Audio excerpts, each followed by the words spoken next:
Honda closes 2 factories in China, accelerating Japanese withdrawal and increasing unemployment. Huawei's Harmony OS monitors users. Netizens lament high-tech prison. Streets are empty and shops are closed.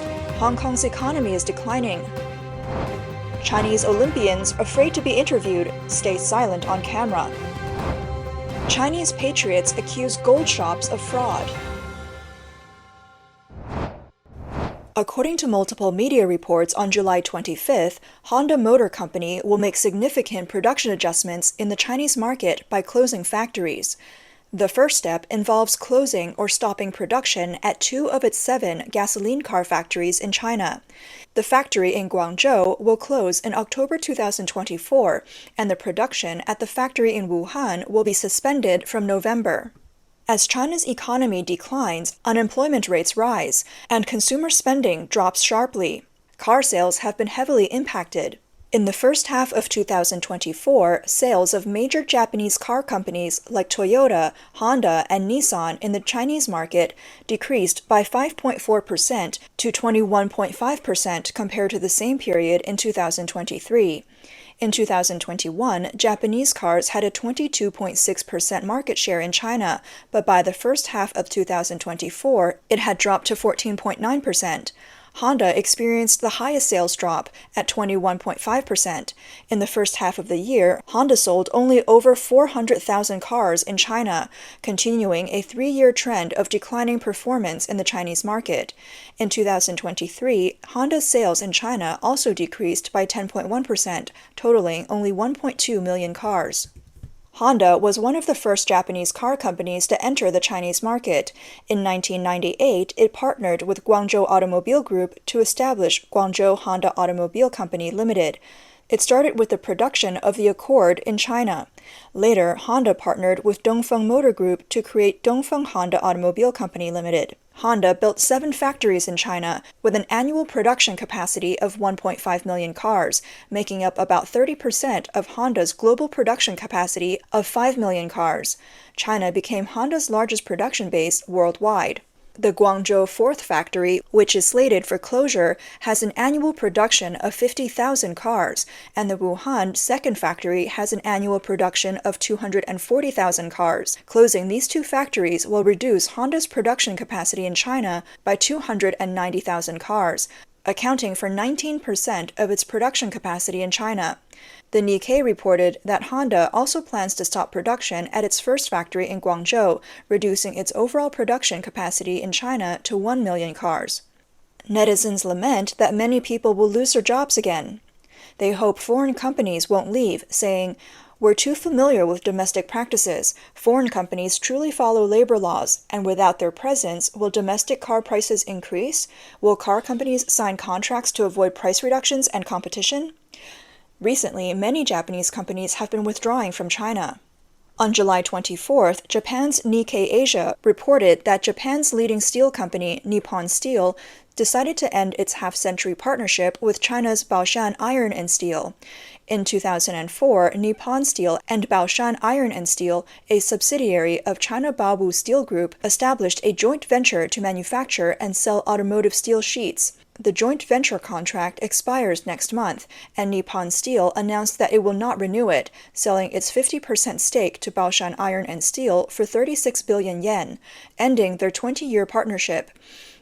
According to the Central News Agency, Nippon Steel's production capacity in China will be reduced by 70%. Chinese media reported that Nippon Steel's withdrawal was due to declining sales of major clients like Toyota, Nissan, and Honda in China. However, some scholars believe that the split between Nippon Steel and Baoshan Steel was due to a patent infringement lawsuit, ultimately influenced by geopolitical and strategic risks. 3 years ago, Nippon Steel accused Baoshan of infringing on its electromagnetic steel sheet patent, revealing conflicts over intellectual property protection. Taiwan National Policy Research Institute senior advisor Chen Wenjia told Radio Free Asia that this lawsuit not only strained their relationship, but also exposed potential risks in technical cooperation, which significantly influenced their decision to end the partnership. In June, another well-known Japanese car company drastically cut its production capacity in China, with plans to exit the market. On June 21st, the Nikkei reported that Nissan Motor officially announced it would cut its production capacity in China by about 10%. The passenger car factory in Changzhou, Jiangsu Province, a joint venture with Dongfeng Motor, was closed on June 21st. This factory had an annual production capacity of about 130,000 units. Nissan's total production capacity in China is 1.6 million units, with the Changzhou factory accounting for about 8%. The factory had been in operation for less than 4 years, having started production in 2020. On July 7th, Taiwan's United Daily News reported that Shiseido's high-end skincare brand Baum announced its withdrawal from the Chinese market. Baum's Tmall flagship store recently announced it would stop accepting new orders from July 10th.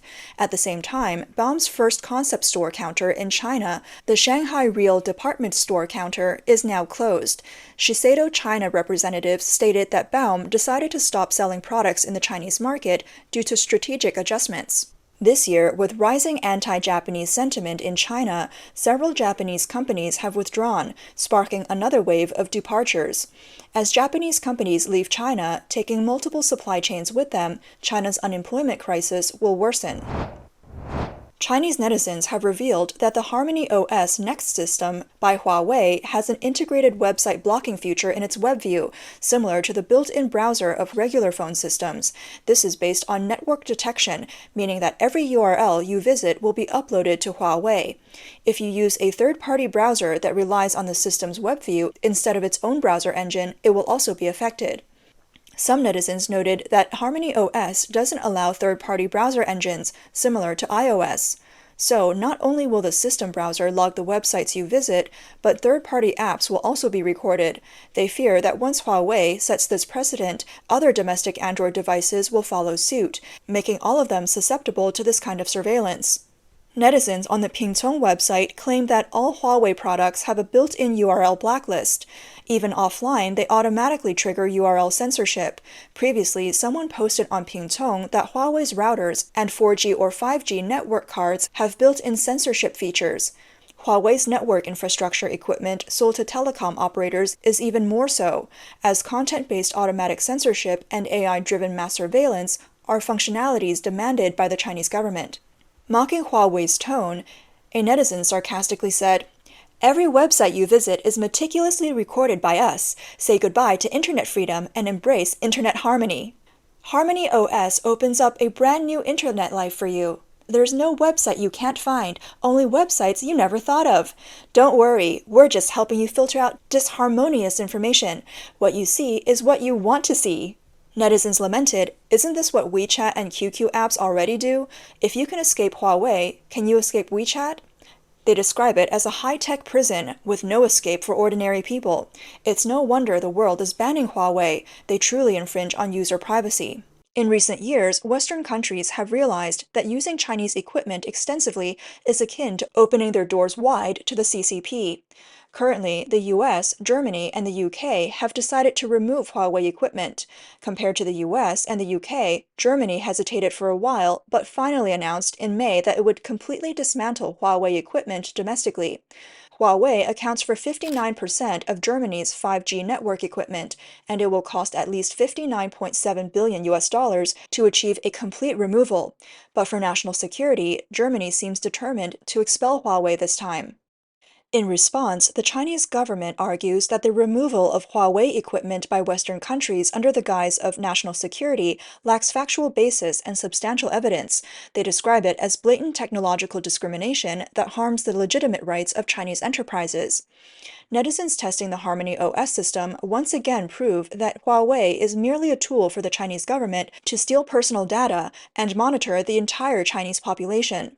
Besides surveilling citizens' freedom and controlling their speech, the Chinese government seems incapable of doing anything right. Not only have they made a mess of the mainland's economy, but under their rule, the once glorious Pearl of the Orient